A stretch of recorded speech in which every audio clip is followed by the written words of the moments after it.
জানো তোমরা, হঠাৎ করে আমার ছোট বোন ফোন করে বলছে, দিদি আমি আর আমার ছেলে যাচ্ছি তোদের বাড়ি, মানে চলেই এসেছি, চা চাপিয়ে ফেল। আমি বললাম, মানে এখন রাত 8টা বাজে, তুই অফিস করে কলকাতা থেকে কি করে আসছিস? বলতে বলতেই কলিং বেলের আওয়াজ। দরজা খুলে দেখি ওরা সত্যি সত্যিই এসেছে। এত দুষ্টু আমার বোনটা।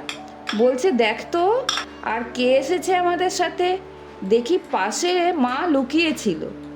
মা বলছে, আমিও এসেছি। আমি তো আনন্দে আত্মহারা হয়ে গেলাম মাকে দেখে। আমি বললাম, বাবা কোথায়?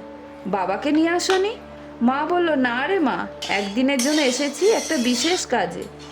কিছুদিন এসে যখন থাকবো তখন তোদের বাবাকে নিয়ে আসবো।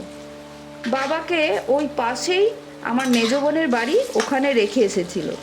বোন বলল, চল দিদি, এই গরমে ছাদে গিয়ে কিছু একটা স্ন্যাক্স বানাই, চা দিয়ে খাবো।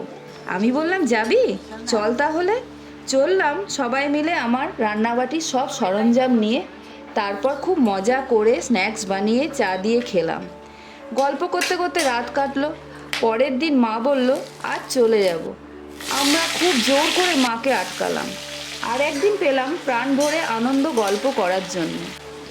হঠাৎ করে দেখছি মা তার জামাইয়ের পাশে বসে বলছে, বাবা আমরা তো এবার ষষ্ঠীর দিন এখানে থাকতে পারবো না, তাই তোমাকে এইটা দিলাম, তুমি তোমার পছন্দ মতো যা ইচ্ছা হবে কিনে নিও।